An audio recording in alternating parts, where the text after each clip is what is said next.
Señor, te damos muchas gracias, Padre bendito, por este día, Dios. Gracias, Padre, por tu amor y tu misericordia tan infinita que tienes hacia nosotros, Padre. Te pedimos perdón por cualquier ofensa, límpianos, Señor.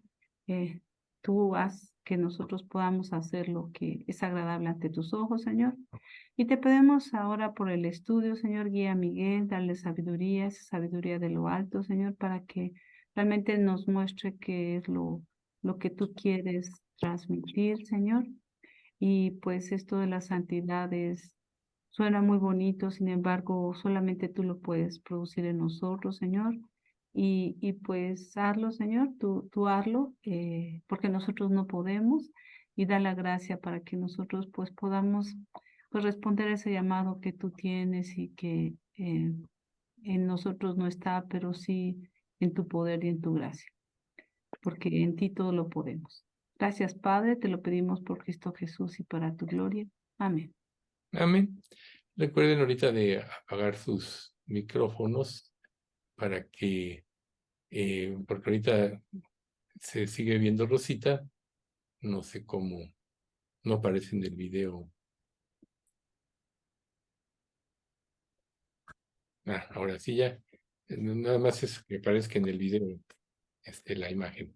Bien, entonces, les decía yo ahorita, esto es la conclusión del estudio de la santidad, y es muy importante que nosotros consideremos algunos puntos que ya van a ser prácticamente de uso práctico y que en un momento determinado nos pueden afectar si nosotros no lo hacemos. Y vamos a ver algunos puntos interesantes que nos pueden ayudar a mantenernos precisamente en la santidad o nos pueden ayudar a detectar que nos estamos saliendo de este rumbo. Entonces aquí recordando primeramente en Hebreos 12:14, seguir la paz con todos sin la santidad sin la cual nadie verá al Señor. Ese versículo lo dijimos mucho a través del estudio. Y hay otro versículo que está en el Salmo 93:5, dice, tus testimonios son firmes, la santidad conviene a tu casa, oh Jehová, por los siglos y para siempre. O sea, la santidad conviene a tu casa, ¿por qué? Porque toda la iglesia se va a edificar sobre precisamente el fundamento que es Cristo, la piedra angular, es un fundamento santo. Entonces no puede uno sobreedificar la iglesia en forma correcta si no hay santidad de los miembros. La santidad implica que nosotros tenemos que tener la convicción en nosotros de dejar atrás la vida de pecado, la vida que nos separó de Dios, que muchas de esas cosas podemos estar permitiendo por costumbre, por no haber concientizado el mal que puede haber en esto, así como muchas personas acostumbran decir malas palabras o cierta forma de hablar que ya implica una forma vulgar de hablar, ¿no? Eh, Recuerden, ninguna palabra corrompida salga de vuestra boca, sino la que sea útil, necesaria la que sea necesaria a fin de dar gracia a los oyentes. Ninguna palabra corrompida salga de vuestra boca. Entonces vamos a ver un pasaje de Zacarías. Ya ven que Zacarías prácticamente es el penúltimo libro del Testamento. ¿Alguien tiene prendido su Oliva. sí, su video porque se oye la voz o un ruido? Nada más apáguenlo, por favor. Entonces, decía yo que en Zacarías que se da precisamente cómo Dios sobre un hombre que era un sacerdote de aquel tiempo, le hace ciertas promesas que vamos a analizar.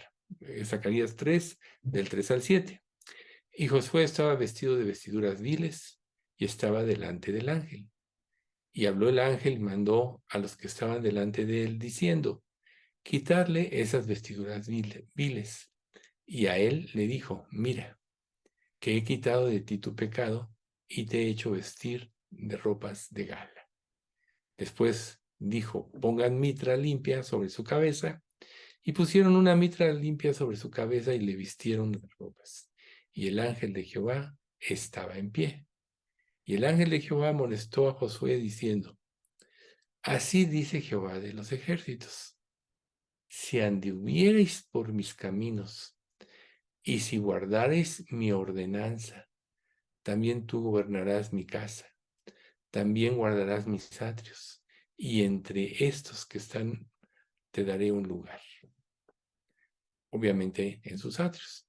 Y a mí me vino a la mente un pasaje que dice que los eunucos, que está en Isaías también, que dice que los que se hagan, dice, hay eunucos que fueron eunucos hechos por los hombres, hay eunucos que se hicieron eunucos por causa del reino de los cielos, pero dice en el Antiguo Testamento, los que abracen mi pacto y hagan lo que yo digo, yo les daré lugar en mi casa, dentro de mis muros, nombre perpetuo les daré que nunca perecerá. ¿Cuál era la característica de una persona así? Pues que era privada de sus órganos sexuales y prácticamente se negaba a tener esta vida en muchos para servir a reyes, etcétera. Pero en el cristianismo, pues prácticamente muchos renunciaron a una forma de vida para servir a Dios. Vemos, por ejemplo, a Pablo, ¿no? Que él dijo, puedo, o no puedo yo también tener una hermana por mujer, pero no quiero yo distraerme en esto. Entonces él en un sentido se hizo. Quizá de ahí cierta religión tomó esta enseñanza para hacerlo, pero no fue el sentido espiritual correcto, sino que solo fue porque se morían los dirigentes de estas iglesias y heredaban el dinero a sus familias y no a la iglesia. Entonces fue una manera de evitar esto, pero bueno, eso no nos compete a nosotros. Lo que a nosotros nos compete es que si nosotros andamos en los caminos de Dios, que si guardamos sus ordenanzas, Él nos va a dar un lugar especial en el reino milenario, donde nosotros vamos a tener un papel preponderante, un papel especial en la guarda de la casa de Dios, en la guarda de sus atrios. Por eso dice el versículo de Isaías, yo les daré lugar en mi casa dentro de mis muros. ¿Sí? Entonces, aquí Dios con toda autoridad y con todo aplomo nos manda que nosotros seamos santos porque Él es santo, como dice Primera de Pedro 1:16. Recuerden todo lo que estudiamos anteriormente y lo que estudiamos la vez pasada, que es muy difícil que alguien entienda la grandeza de la santidad de Dios. Sin embargo, nuestra parte es cubrir lo que nos compele a nuestra vida, ¿sí? Nuestra vida es lo que nosotros tenemos que procurar mantenerla limpia y Dios nos dejó, si pecamos, que confesemos nuestros pecados, como dice 1 Juan 1:9, y Él será justo para perdonarnos y limpiarnos de toda maldad. Eso Dios nos dejó, pero si nosotros mantenemos esta vida de santidad, nuestra comprensión de las cosas de Dios irá en aumento, nuestro discernimiento de la palabra de Dios irá en aumento, y Dios nos da una exhortación para que esto suceda, que está en Apocalipsis 18:4, que dice, y oí otra voz del cielo que decía, salid de ella, pueblo mío, para que no seáis partícipes de sus pecados, ni recibáis parte de sus plagas. Si alguno recuerda esta parte del capítulo, es obvio que está hablando de Babilonia. Ya esto es para el momento de la tribulación, pero Dios nos manda que salgamos de este sistema de pensamiento que nos induce al pecado. Aquí, en esta parte de Apocalipsis, Dios ya prácticamente iba a destruir esta ciudad. Dios iba a traer un juicio sobre ella. Y entonces le dice a su pueblo, salgan de ellos. Así como también le dijo a Lot que salieran de Sodoma y de Gomorra. Y los ángeles cuando llegaron ahí le dijeron, oye, no hay nadie más. Y al final de cuentas, aunque ellos fueron, hablaron con sus yernos, etcétera, solo él, sus dos hijas y su esposa, pero el corazón de su esposa estaba ya involucrado en este tipo de pensamiento y de sistema, y por eso fue que volteó y se convirtió en sal. No pasó en un sentido la prueba. Entonces nosotros vemos que Dios siempre trata de guardar a sus santos para que se lleve a cabo el camino de su voluntad. Entonces, para que nosotros podamos ser efectivamente santos, tenemos que quitar de nuestra vida todas aquellas cosas que nos llevan o nos inducen al pecado. Nosotros, por nosotros mismos, tenemos que reconocer que no podemos llevar a cabo la vida cristiana. que necesitamos de Dios. Pero nosotros también sabemos que Dios nos dio su Espíritu Santo. Y recuerden ustedes que ese es el sello de la salvación, pero también el Espíritu en nosotros nos santificó y Él es el que va a hacer el trabajo de transformación dentro de nosotros. Por tanto, tenemos que procurar dentro de la medida que tomemos conciencia, de darle libertad para que se mueva dentro de nuestros pensamientos, en nuestras decisiones y en todo. Si nosotros no hacemos esto, entonces definitivamente nos vamos a desviar en una u otra situación, aunque nuestra intención sea buena. Recuerden que Dios decía que llegará un momento en que quien os mate, hablando de la persecución, pensará que rinde un servicio a Dios. Muchos pueden pensar que están bien, que su manera de ver las cosas es la correcta, pero recuerden que Dios nos dio la palabra para estarnos probando si nuestros pensamientos son correctos o no. Por tanto, para que podamos mantenernos, tenemos que vivir en la palabra, tenemos que depender de Dios para que el poder del Espíritu y su fuerza, que es la fuerza que resucitó a Cristo de los muertos, que es la fuerza que nos va a transformar en nosotros, que es la fuerza que se usó para crear el mundo y el universo, esa fuerza infinita está a favor de nosotros. Estando el Espíritu Santo dentro de nosotros, no hay pretexto. Por eso dice la Escritura que Dios produce en nosotros así el querer como el hacer por su buena voluntad. Y si dice que lo produce, entonces nosotros tenemos que apropiar que cuando nos veamos en situaciones difíciles o en tentaciones o en una, pues, en una inclinación a volver a la vida de atrás, a la vida anterior, el Espíritu nos puede ayudar si realmente dependemos de Él. Recuerden que si las cosas que destruí antes las vuelvo a edificar, transgresor me hago. Entonces, si nosotros ya dejamos atrás en la conversión este mundo, si ya fue crucificado nuestro viejo hombre, si Dios ya nos dio su Espíritu Santo y nos dejó su palabra, no hay pretexto más que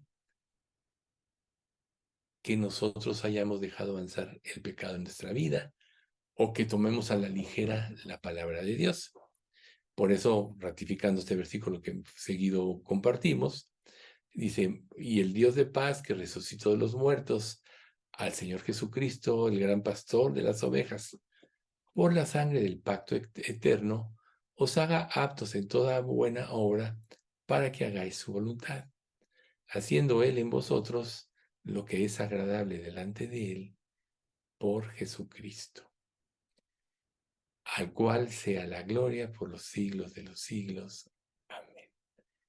Entonces, no hay ningún pretexto para que un verdadero creyente tenga la victoria, sino más bien es cuestión de consagración.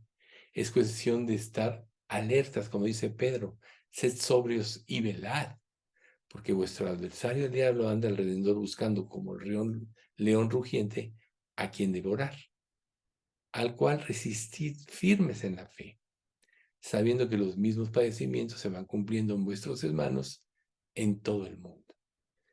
Entonces vamos a tener una lucha constante. Nosotros vemos, por ejemplo, en la Biblia, que en la tentación en Mateo 4 del desierto, Jesús triunfó y dice, y le dejó por un tiempo.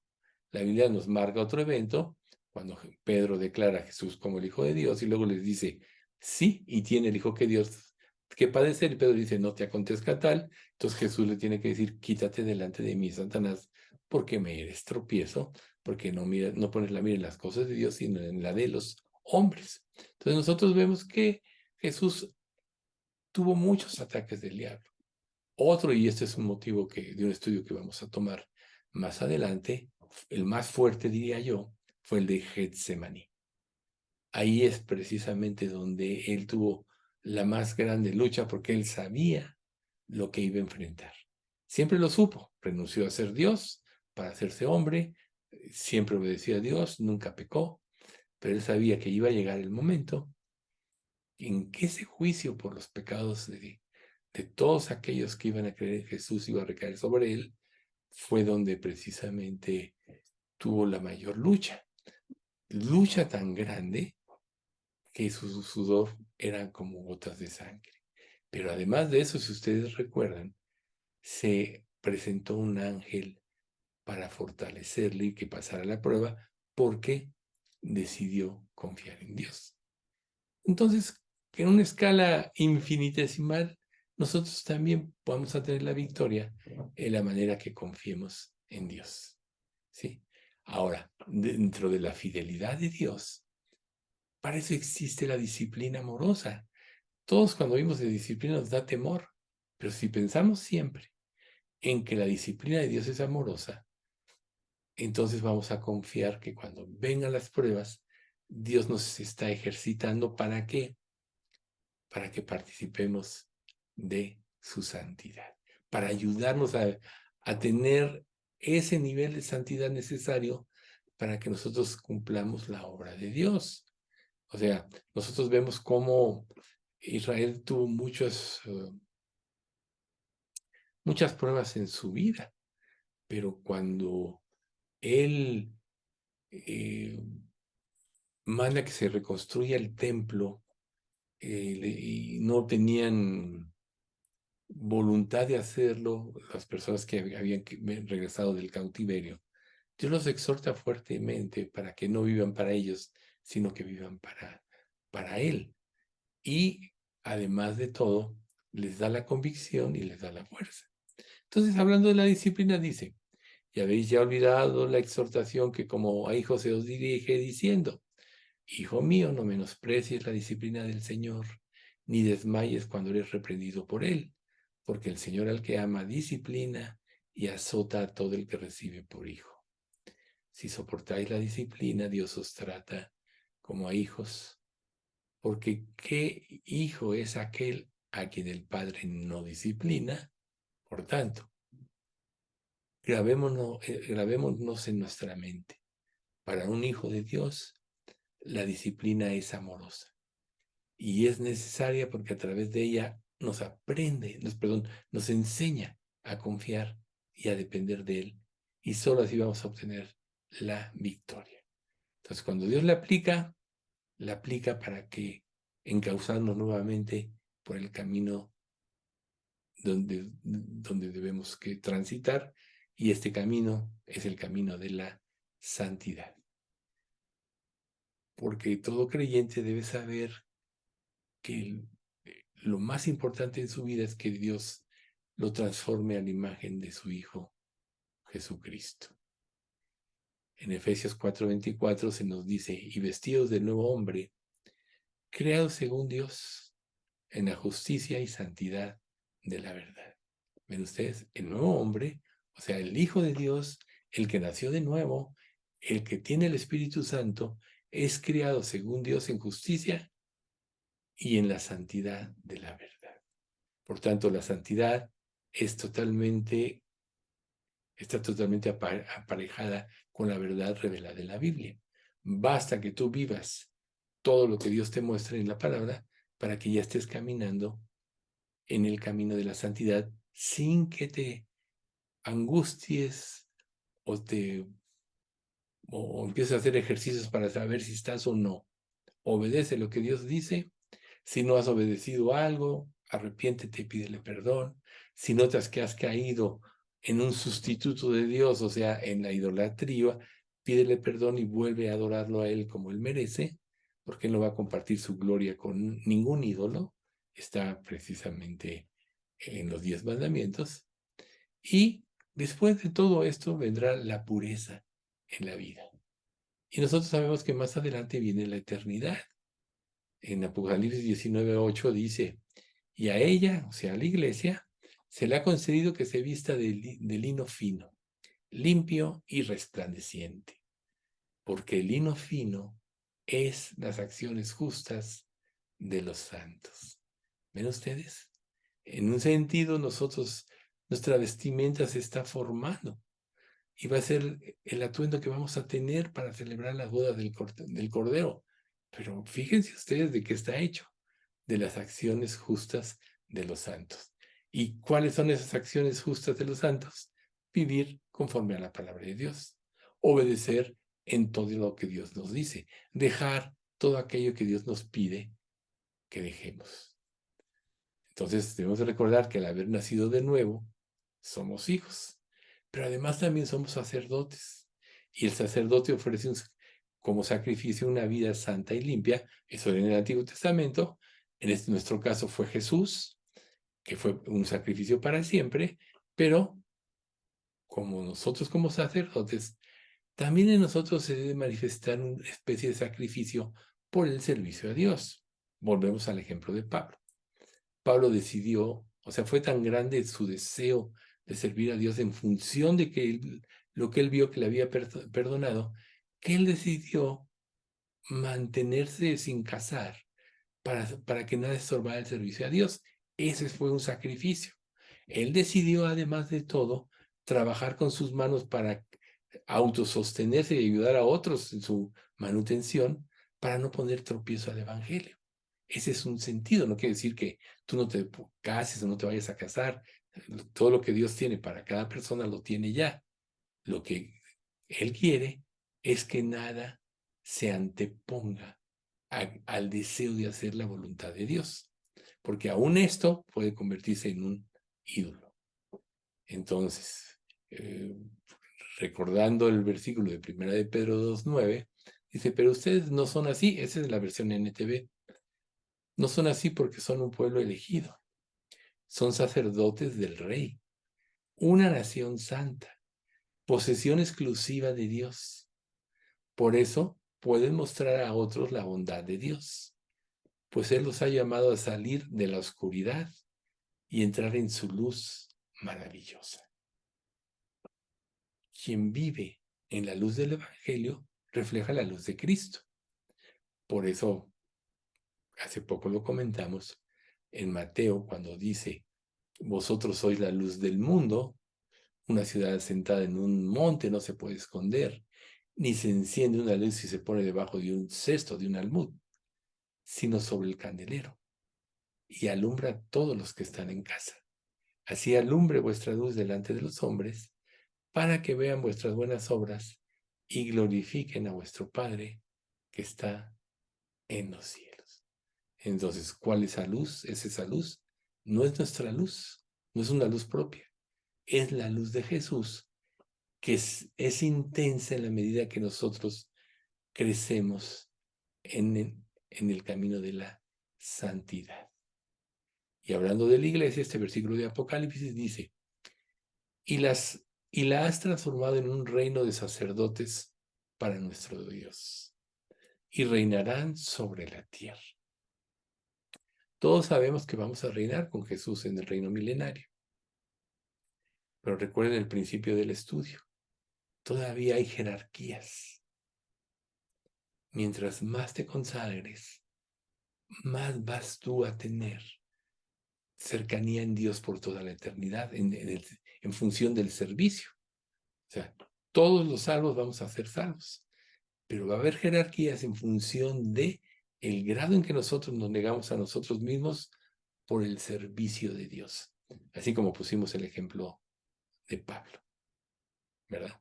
Entonces, Dios quiere que en nuestra vida hay una meta, que sea glorificarle a Él.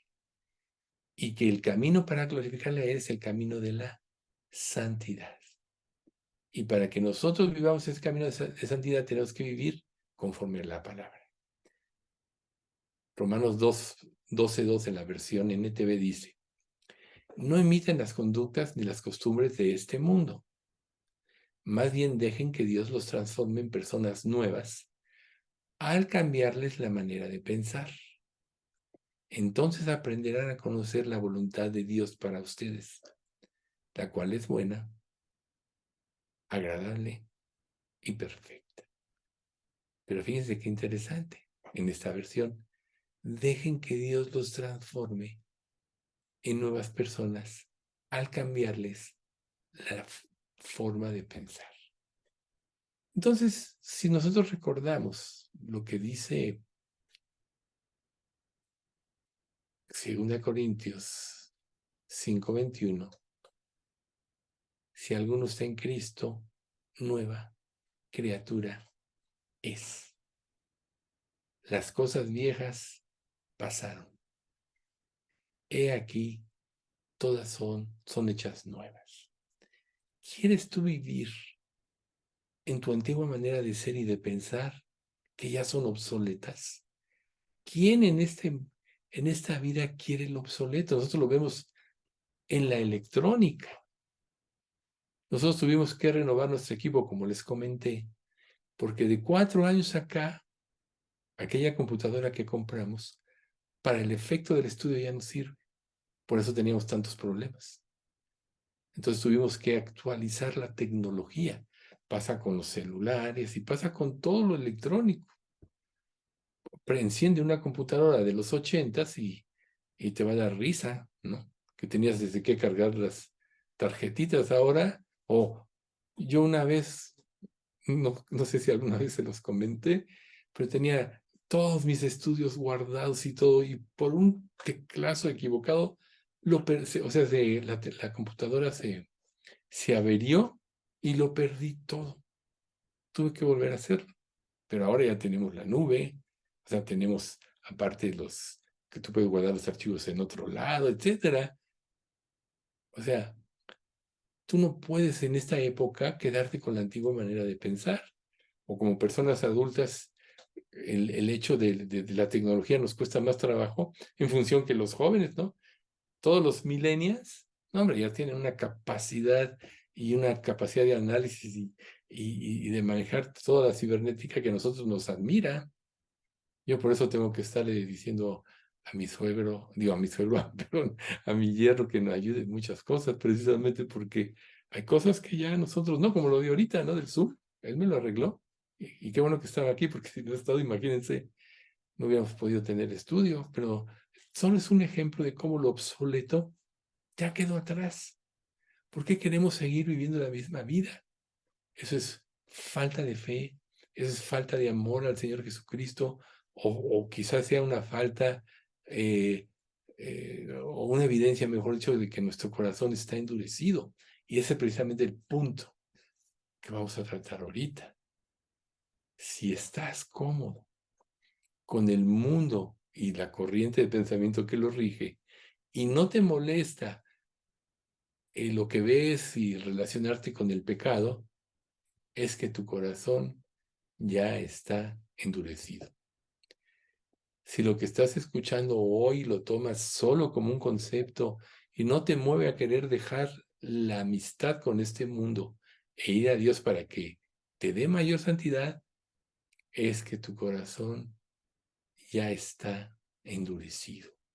Por eso en la primera carta de Juan, claramente, después de que él nos muestra los 3 tipos de creyentes que hay, que vamos a hacer la referencia: os escribo a vosotros, hijitos, porque vuestros pecados os han sido perdonados por su nombre. Os escribo a vosotros, padres, porque conocéis al que es desde el principio. Os escribo a vosotros, jóvenes, porque habéis vencido al maligno. Os escribo a vosotros, hijitos, porque habéis conocido al Padre. Os he escrito a vosotros, Padre, porque habéis conocido al que es desde el principio. Os he escrito a vosotros, jóvenes, porque sois fuertes y la palabra de Dios permanece en vosotros y habéis vencido al maligno. Aquí vemos creyentes tiernos o niños en Cristo, creyentes maduros, los ancianos, o creyentes jóvenes que ya, en función de la obediencia, ya han adquirido una fortaleza espiritual. Pero ¿qué sigue inmediatamente? Lo que les voy a leer, pero se los voy a leer en la NTV. No amen a este mundo ni las cosas que les ofrece, porque cuando aman al mundo no tienen el amor del Padre en ustedes, pues el mundo solo ofrece un intenso deseo del placer físico, un deseo insaciable por todo lo que vemos, y el orgullo de nuestros logros y posesiones. Nada de eso proviene del Padre, sino que viene del mundo. Y este mundo se acaba junto con todo lo que la gente tanto desea. Pero el que hace lo que a Dios le agrada, vivirá para siempre. A la luz de este versículo nosotros podemos ver qué nos mantiene el pecado y nos impide la santidad, el intenso deseo del placer físico. Por eso muchas de las pruebas que Dios nos manda van contra nosotros, porque a lo mejor tú no tienes ningún problema y puedes, por ejemplo, disfrutar de una comida, de ir aquí, de ir allá. Y si Dios te lo da, eso es bueno. Pero ¿qué pasa cuando te viene alguna enfermedad o una indigestión u otro tipo de enfermedad que pierdes el apetito, pierdes el deseo por las cosas, etcétera? Aborreces lo que tanto amabas. Es más o menos así el ejemplo de lo que es vivir para Cristo. Mientras más estés en la luz, más vas a odiar o aborrecer lo putrefacto del mundo. Mientras más seas sano espiritualmente, tu capacidad de disfrutar de la comunión con Dios, de la comunión con los creyentes y de edificar el cuerpo de Cristo va a ser mayor. Pero si todavía estás con que quieres un logro, quieres una posesión, quieres reconocimiento, o quieres que se te tome en cuenta porque sientes que nadie te toma en cuenta, cuando Dios te manda a hacer un servicio de acuerdo a tu don, aunque nadie se entere, Dios te dice qué tienes que hacer. ¿Y qué pasa si Dios te dice que tienes que hacer y no lo haces? Ya estás pecando. Tantas cosas y experiencias pasamos así, pero tienen que ser vividas. Entonces nosotros tenemos que recordar que nuestras experiencias con Dios no pueden ser compradas, como aquella vez este hombre que le dijo a los apóstoles, oigan, denme de este don, creo que era Elimás el mago, denme de este don para que yo lo pueda aplicar. Y que le dice Pedro, tu dinero perezca contigo, porque has pensado que el don de Dios se adquiere por dinero. No tienes parte tú en este ministerio. Y bueno, luego se ve que se arrepiente y dice, oren por mí para que nada de lo que dijeron me acontezca. O sea, vean ustedes, pero muchos no disciernen estas cosas. Entonces piensan que por su esfuerzo o porque otros los reconozcan o porque ellos traten de sobresalir aún con mentiras de lo que viven, van a adquirir eso que solo puede venir de Dios. La gracia de Dios es un don inmerecido. Las obras que van a prevalecer y que van a pasar a la eternidad son obras que Dios preparó desde antes de la fundación del mundo para que andemos en ellas, según Efesios 2:10. Entonces, ¿dónde está el orgullo para nosotros? Nos dio la vida, nos ha sustentado, nos da el arrepentimiento, nos da la salvación, nos da el Espíritu Santo para que el Espíritu Santo produzca en nosotros el querer como el hacer por su buena voluntad, nos da las obras para que discernamos cuáles son a través de la luz del Espíritu y las cumplamos y glorifiquen a Dios. ¿Dónde quedas tú en esto? Cuando tú pretendes algo que no te da Dios o que no proviene de Dios, ya estás con el corazón endurecido y ya vas por el camino equivocado. Entonces, la experiencia verdadera solo puede ser adquirida o otorgada por Dios. Y va en aumento, reitero, a través de una relación pura y santa con Él, con el deseo de que Dios nos transforme o transforme nuestra vida a la semejanza de Cristo. Y esto solo sucede, como sabemos, a través de la luz de las Escrituras. Si Dios es luz, Jesús es luz, las Escrituras son luz. Entonces, ¿dónde está esa luz? Si tú ves y no entiendes es porque no tienes esa luz. Ahora, sí hay niveles. Un recién convertido, obvio, que al principio no va a entender muchas cosas. A mí me pasó leyendo la Biblia después de que me convertí. O sea, lo que yo leí antes fue para convertirme. Dios lo usó para convertirme. Pero después de convertirme yo tenía muchas dudas. Pero conforme yo iba avanzando en el estudio, se me iban disipando. ¿Por qué? La Biblia tiene la peculiaridad de que se contesta solita a sí misma toda. Todo venía después, pero aún así yo me di cuenta que requería de una instrucción especial. Fue precisamente cuando empezamos mi esposo y yo a orar, porque nos llevaron a un lugar donde pudiéramos aprender correctamente la palabra. Y Dios obró y no nomás nos dio eso, sino nos dio la gracia, el privilegio de poder servirle. Y así nuestra intención es servirle hasta que Él nos llame a su presencia.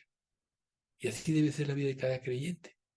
Ahora, si Dios a cada uno le otorga un ministerio que llevar a cabo a través del don que le está otorgando, no debemos de pensar que tenemos que competir con otros, sino más bien complementarnos con otros, ya que el cuerpo no le puede decir a la mano, no te necesito, ni el ojo a las piernas, etcétera. O sea, cada parte del cuerpo tiene una función, y si cada creyente cumple esa función, ¿saben entonces ustedes qué pasa? El cuerpo de Cristo se edifica. Pero si tú eres pie, no puedes anhelar ser ojo, porque ni vas a cumplir tu labor como de pie, ni vas a poder hacer lo que hace el ojo, porque no fue dado para ti, ven ustedes. Entonces, tenemos que aprender a depender de Dios previamente. Fíjense lo que dice Zacarías 7 del 5 en adelante.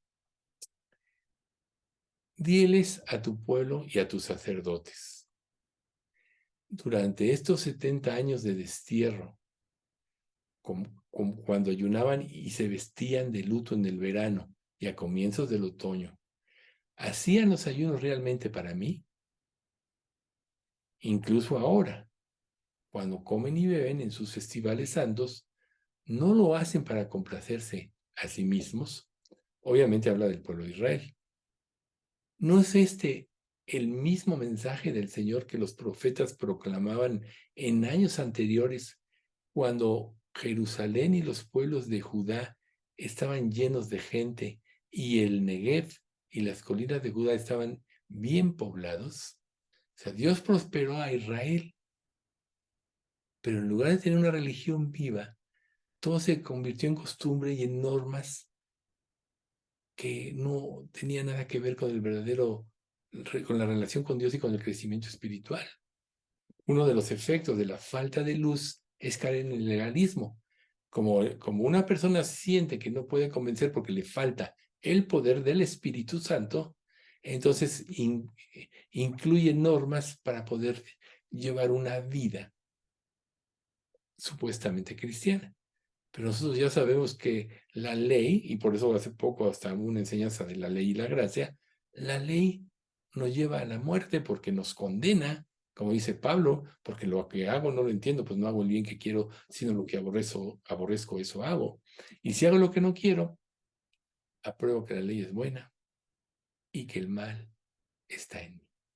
El que quiere vivir imponiendo normas para que una persona sea espiritual va a llevar siempre al fracaso, y este tipo de iglesias son las legalistas. ¿Ven ustedes? Entonces Dios exhorta a los israelitas y nos exhorta a nosotros que le demos vida a nuestra relación con Él. Entonces imagínate que tú vayas, por ejemplo, a la iglesia, haciendo el símil de lo que así pasaba con Israel en los sacrificios, por costumbre, porque no te critiquen, por cualquier otra situación, y no vayas de corazón para buscar a Dios, de nada te va a servir. Ir a la iglesia debe ser porque vas a tener un encuentro con tu Dios de una manera especial. Porque muchos pueden decir y pueden no ser salvos. ¿Para qué voy si yo ya tengo el Espíritu Santo? Siempre está diciendo las mismas cosas. Siempre está hablando de la salvación. Y no se dan cuenta que la Escritura dice mandamiento tras mandamiento, renglón tras renglón, línea sobre línea, un poquito aquí, otro poquito allá. O sea, Dios siempre nos da cosas nuevas y nos repite cosas antiguas. ¿Por qué? O mejor dicho, ya reveladas. ¿Por qué? Cuando Dios te lo repite es porque no lo has entendido espiritualmente. Como dice Pedro, a mí no me es molesto escribiros las mismas cosas, pero para vosotros es seguro. Las verdades que se repiten es para que nos afirmemos en la fe y en la salvación. Y si tú estás oyendo una verdad repetidas veces, ¿por qué en lugar de criticar no más bien piensas? ¿Qué me quieres decir, Dios? ¿Que no he entendido el sentido correcto de esta enseñanza o de este concepto espiritual? Nosotros lo hemos vivido en nuestra iglesia y lo hemos dicho muchas veces. Por ejemplo, cuando se da el salmo y luego se da el mensaje, Alex y yo jamás nos ponemos en contacto y la vez pasada antepasada fue con Mauricio y Alex. ¿Cómo se conjuntaron las enseñanzas? Eso es obra del Espíritu Santo. ¿Cómo puede una persona decir es lo mismo? Es ver en la iglesia la presencia viva del Espíritu Santo. Pero si tú te desvías y lo conviertes en un ritual y tienes motivos equivocados, tu corazón está endurecido. Ya te estás desviando, ya te desviaste. ¿Y sabes cuál es la razón? Como los israelitas, que no tenían un deseo sincero de tener una relación de amor con Dios. Por eso Zacarías los tiene que exhortar y les dijo que habían estado ayunando sin una actitud de arrepentimiento ni adoración. Era una costumbre. Ay, acuérdense del fariseo y el publicano. Ayuno 3 veces por semana. Doy diezmo de todo lo que gano y no soy como este publicano. Pero ¿qué dijo Jesús? Cuando el publicano dijo, sé propicio a mi pecador.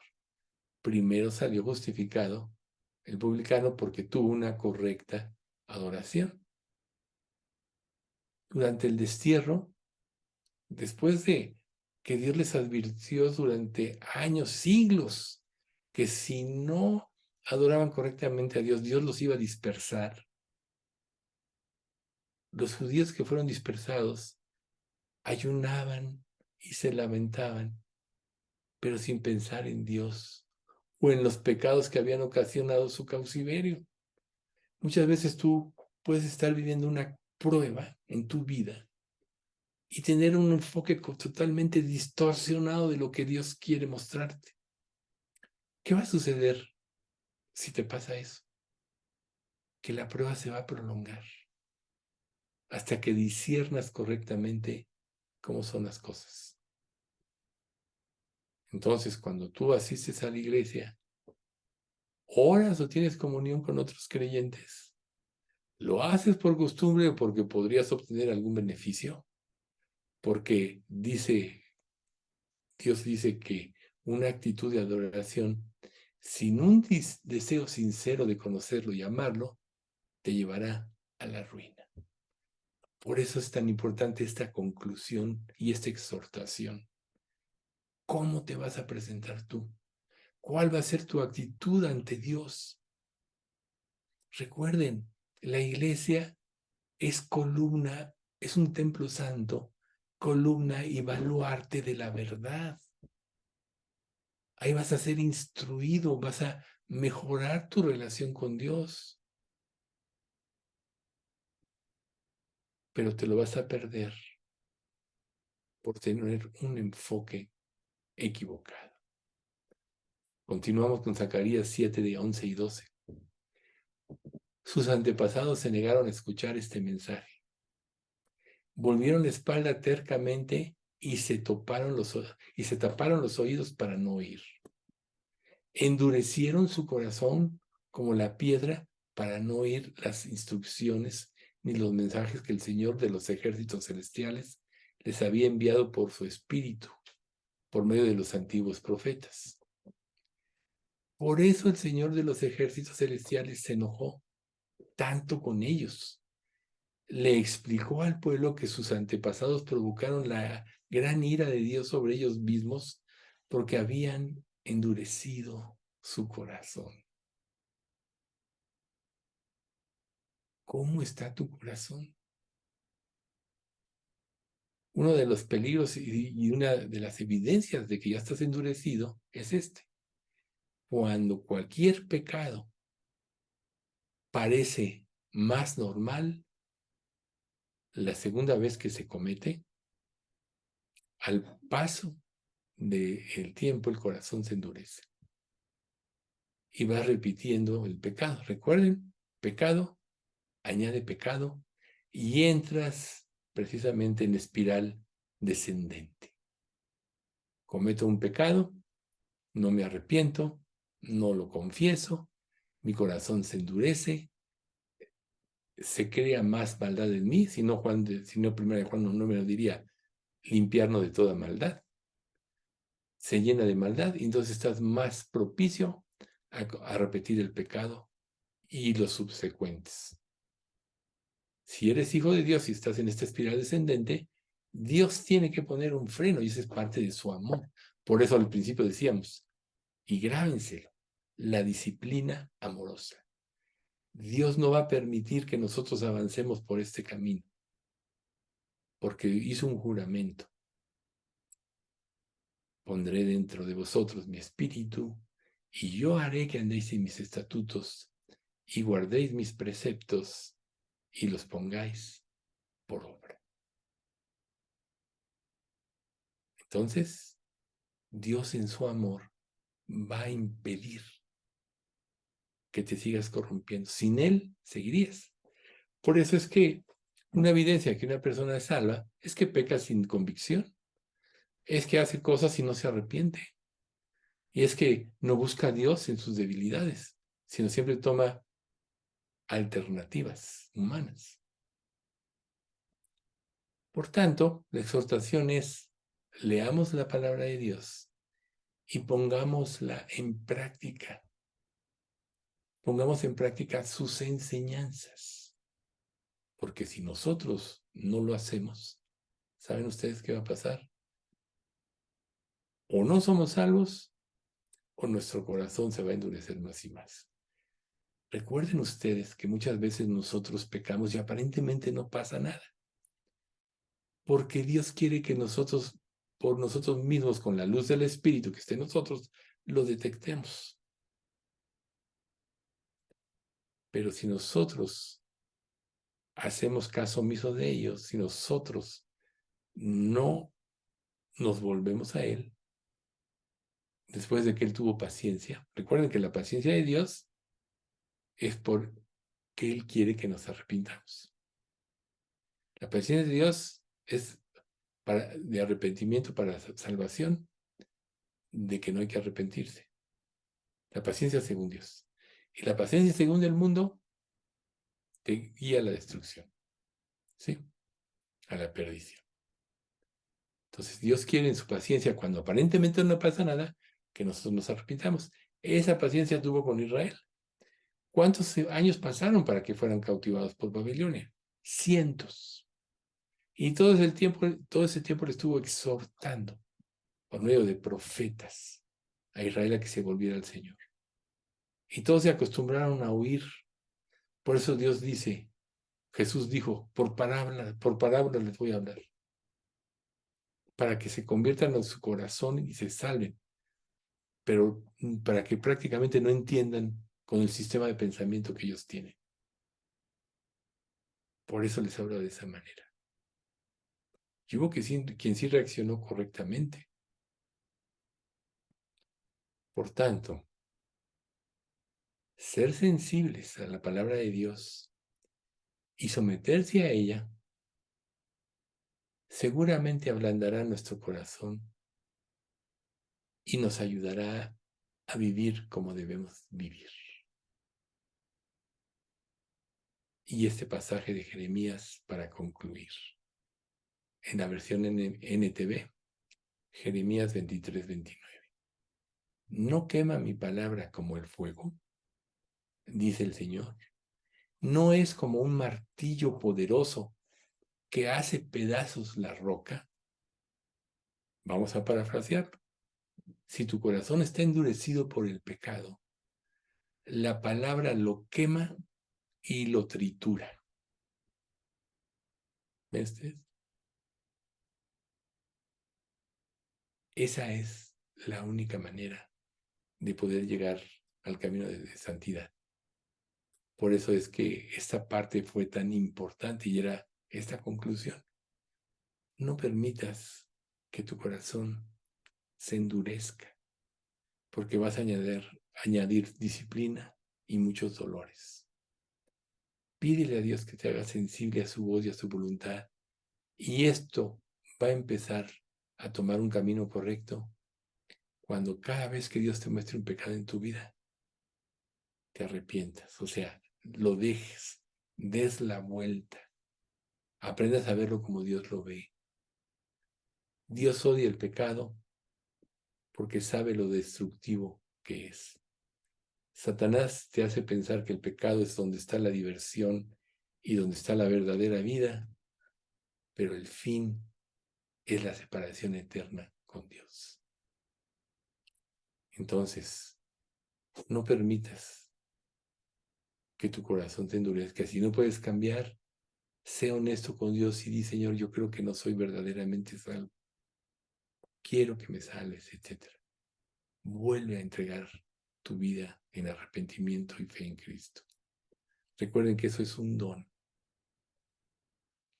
Pero si eres insensible, podrás escuchar 20 sermones, 500, y te pasarán de largo como le pasó a Israel. Si la palabra no te está moviendo a cambiar, tu corazón ya está endurecido. Si la palabra de Dios no es fuente de gozo para tu vida, tu corazón ya está endurecido. Si la comunión con otros creyentes no es el mayor deseo de comunión en este mundo, que hablan y piensan como tú, sino que prefieres otro tipo de personas que no son salvas, es que te estás inclinando al pecado y tu corazón ya está endurecido. Recuerden que la verdadera familia somos los hijos de Dios, somos los creyentes de la iglesia. Nuestra familia carnal queremos que se salve, claro que sí, y ojalá Dios nos conceda que se salven, pero están muertos espiritualmente hasta que se salven. Y el día que se salven, entonces va a suceder lo que pasa con cualquier hermano en Cristo. Va a surgir el verdadero amor, va a haber un propósito de vida para ambos y se unirán en ese propósito y eso los hará fuertes. Recuerden, cordón de 2 dobleces no se rompe fácilmente. Y la unión entre creyentes, alentándonos para vivir para Cristo, exhortándonos para que vivir esta vida, esa vida de pureza y santidad, interesándonos los unos por los otros en el amor de Cristo, eso es lo que va a ser la fuerza de la iglesia. ¿Cómo va a crecer una iglesia si los que están ya en la iglesia no te interesan? Nada más los ves así como, bueno, aquí están y aquí estoy. ¿Qué va a pasar cuando venga un incrédulo y empiece a preguntarte, a ver, explícame esto, explícame el otro? No te va a interesar ni siquiera acercarte a él y decirle cómo estás. Es que tu corazón ya está endurecido. O quizá tampoco sea así. Vamos a dar gracias. Padre, pues te queremos agradecer mucho por este estudio. Gracias, Padre, porque tu Espíritu Santo siempre tiene algo que decirnos, algo que revelarnos. Y en esta conclusión del estudio de la santidad, Señor, pues permite que todos los principios expuestos hagan mella en nuestro corazón de manera que los transformen y nos lleven a una verdadera vida de santidad. Padre Santo, te pedimos que purifiques, limpies nuestra iglesia y la lleves a este avivamiento por el cual te pedimos y que tú confirmes, Señor, en la fe a aquellos que todavía no te conocen verdaderamente, que les hagas discernir su condición, Señor, que les hagas alejarse del orgullo de la supuesta salvación y que puedan presentarse delante de ti a cara descubierta para que tú los sanes y los salves, porque tú estás dispuesto a ello, Señor. También, Padre mío, te rogamos mucho porque tú sigas sanando a Pati López, porque tú traigas consuelo a la familia de Pati Yáñez, Señor, y puedan las personas concientizar de que un día van a estar ahí los familiares para que realmente se conviertan. Por Ernesto, Señor, que lo operaron, no sabemos qué. Héctor no pudo indagar, pero esperemos pronto podamos saber que tú restablécelo, Señor, y que pronto nos pueda acompañar. Por Marco Antonio, el hijo de Margarita, Señor, para que tú definas su situación y se haga tu voluntad, que es buena, agradable y perfecta. Y por cada creyente de nuestra iglesia, tú guíanos por el camino de la santidad y del amor. Te pedimos esto en nombre de Cristo Jesús. Amén.